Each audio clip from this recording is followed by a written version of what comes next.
বিচারপতি মানিক তাকে সীমান্তে গ্রেপ্তার করা হয়েছে এবং দৃশ্যগুলো কেমন, তার মুখে দাড়ি। তার আগে বলে নেই যে বিচারপতি মানিক কে। তিনি খুব খারাপ, জামাতের লোকদেরকে অন্যায়ভাবে ফাঁসি দিয়েছেন, জনাব সাইদি সাহেবকে ফাঁসি দিয়েছেন, আরও অনেক বাজে কাজ করেছেন। কিন্তু এ রাষ্ট্র তাকে যেখানে বসিয়েছে, বাংলাদেশ নামক রাষ্ট্রটি, সেই পদটি পবিত্রতার দিক থেকে সর্বোচ্চ পদ। আপিলের ডিভিশনের বিচারপতির চেয়ার বাংলাদেশে এত বড় পদ নেই। এটি মোটামুটি মন্ত্রীদের সমপর্যায়ের, কিন্তু মন্ত্রী একজন বিচারপতির কিছুই করতে পারেন না। একজন বিচারপতি যে কোনো মন্ত্রীকে ওয়ারেন্ট ইস্যু করে তাকে জেলখানায় ঢুকাতে পারেন। তো এইরকম ক্ষমতা রাষ্ট্র তাকে দিয়েছিল। তো সেই মানুষটি রিটায়ার্ড করেছেন অনেক দিন, এবং এখন বলতে গেলে শেষ সময়টিতে তার কথাবার্তাতে মনে হচ্ছিল তিনি মানসিক ভারসাম্য হারিয়ে ফেলেছেন। তো তিনি পালিয়ে যাচ্ছিলেন, ধরা পড়েছেন বিজিবির হাতে, এটাই আমরা বিশ্বাস করতে চাই। এর পেছনে কোনো নাটক বা কোনো সিনেমা যে আছে এটা আমরা বিশ্বাস করতে চাই না এবং ঠিক হবে না।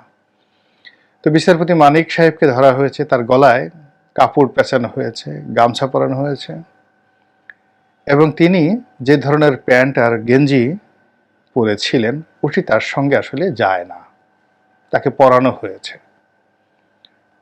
এবং গেঞ্জি এবং যে ট্রাউজার তাকে পরিয়ে ছবি তোলানো হয়েছে, এটি তার সঙ্গে যায় না। এরপরে তাকে শুয়ে রাখা হয়েছে কলা পাতা বিছিয়ে, কলা পাতার উপরে কাচুমাচু করে। তিনি হয়তো শীতে কাঁপছিলেন এবং তার বয়স সম্ভবত 70-75 এরকম হবে আর কি। তিনি কাঁপছিলেন এবং তিনি যে কথাগুলো বলছিলেন অনেকটা শিশুর মতো। এর কারণ হলো তিনি খুব প্রচণ্ড ভয় পেয়ে গিয়ে কোনো কথা বলছিলেন বা কি যেন বলছিলেন, এলোমেলো সব মিলিয়ে। তো যাই হোক, তাকে একটি মামলায় গ্রেপ্তার দেখিয়ে সিলেটের একটি আদালতে হাজির করা হয়, এবং আদালতে তোলার সময় দেখলাম তার মাথায় হেলমেট নেই। আবার যখন আদালতে তোলা হলো, তিনি যখন আসামির কাঠগড়ায় দাঁড়ালেন তখন তার মাথায় হেলমেট ছিল। আদালতে ওঠানোর সময় তাকে চড়, থাপ্পড়, কিল, ঘষি এগুলো সব মারা হয়েছে, গালাগাল দেওয়া হয়েছে।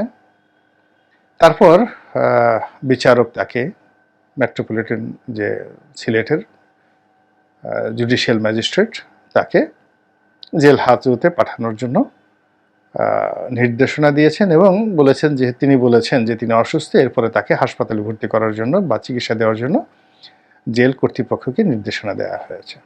এরই মধ্যে আর একটা ছবি রীতিমতো ভাইরাল। এখন সামাজিক মাধ্যমে অনেক ছবি আসে যেগুলো আমরা বলতে পারি না যে সত্য না মিথ্যা, ফেক না কি, কিন্তু সেখানে দেখা যাচ্ছে যে জনাব শামসুদ্দিন চৌধুরী মানিক, তার হাতে সেই ক্যানোপি লাগানো, ওই স্যালাইন দেওয়ার, মুখে তিনি মাস্ক পরে আছেন, শুয়ে আছেন, শরীরের উপরের অংশে একটা গেঞ্জি আছে, নিচের অংশ উলঙ্গ এবং কাপড় দিয়ে ঢাকা হয়েছে। সব মানুষ বলার চেষ্টা করছে যে তার অন্ডকোষ, পুরুষের যে অন্ডকোষ, এটি ফাটিয়ে দেওয়া হয়েছে, নষ্ট করে দেওয়া হয়েছে, ইত্যাদি নানা রকম কথাবার্তা। কেউ কেউ বলছেন যে তিনি হয়তো বেঁচে নেই, এই ধরনের কথাবার্তা হচ্ছে।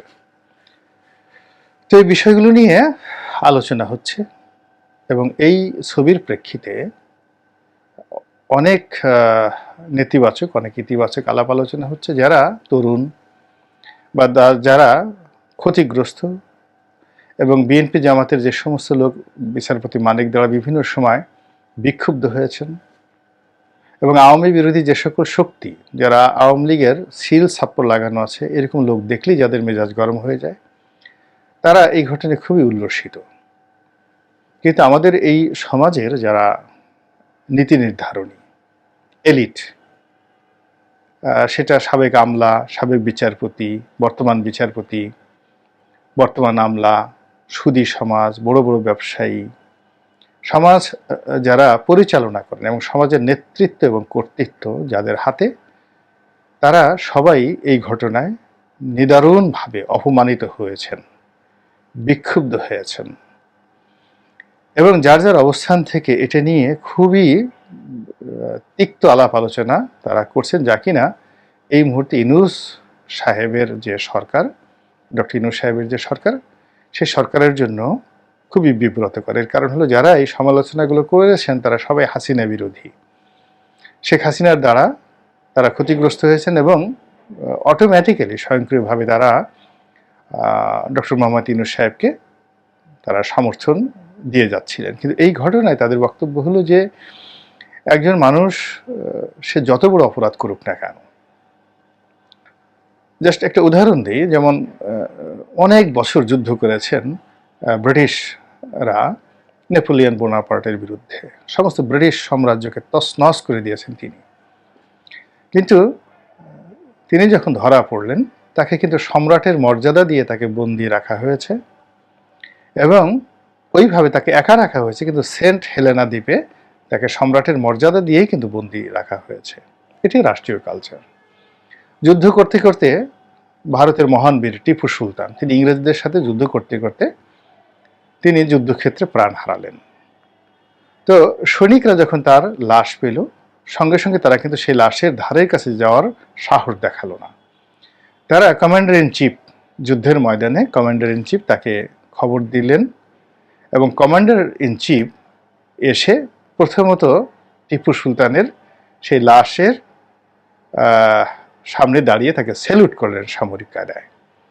তারপর অত্যন্ত সম্মানের সাথে তার সেই মরদেহটা তিনি তুলে নিলেন এবং সিনিয়র অফিসারের কাঁধে নিয়ে যথাযোগ্য মর্যাদায় তাকে দাফন কাফন করলেন। এটা হলো রাষ্ট্রের কালচার। তো সেই যে কালচার, সেই কালচারের জায়গাটা থেকে বের হয়ে এই গত কয়েক দিনে আমরা যে সকল কর্মকাণ্ড করলাম, আচ্ছা বলেন তো, শেখ হাসিনার যখন ক্ষমতা ছিল তিনি কি ইচ্ছে করলে মির্জা ফখরুল সাহেবকে মাথায় হেলমেট পরিয়ে তারপরে হ্যান্ডকাপ পরিয়ে তিনি কি অপমান করতে পারতেন না? এই কাজটি তিনি কখনো করেছেন? তিনি কি ডক্টর ইউনূসকে আদালতে নিয়েছেন, হয়রানি করেছেন? খুবই মানে আমরা আমাদের দৃষ্টিতে দৃষ্টিকটু বিষয়। কিন্তু বাংলাদেশের প্রেক্ষাপটে যদি সুদীর্ঘকাল ধরে ধরেন, ইতিহাস ঐতিহ্যের দিক থেকে আনিসুল হক আইনমন্ত্রী সাবেক এবং যাকে বলা হয় সালমান এফ রহমান, পারিবারিকভাবে, সামাজিকভাবে, অর্থনৈতিকভাবে তাদের যে সম্মান বাংলাদেশে, এই সম্মানের সঙ্গে এখন ডক্টর ইউনূস নোবেল পুরস্কার পেয়েছেন, ভালো কথা। তারপরে মার্কিন যুক্তরাষ্ট্রের প্রেসিডেন্ট তাকে সম্মান করে, ভালো কথা। কিন্তু বাংলাদেশের প্রেক্ষাপটে যদি বলা হয় ডক্টর ইউনূস সাহেবের আব্বার নাম কি, আপনারা কয়জন বলতে পারবেন বলেন তো? কিন্তু সালমান এফ রহমানের বাবার নাম কি? আহমেদ ফজলুর রহমান। পাকিস্তানের একেবারে শুরুর দিকে সেন্ট্রাল গভর্নমেন্টের তিনি কেন্দ্রীয় মন্ত্রী ছিলেন। আনিসুল হকের বাবার নাম কি? সিরাজুল হক।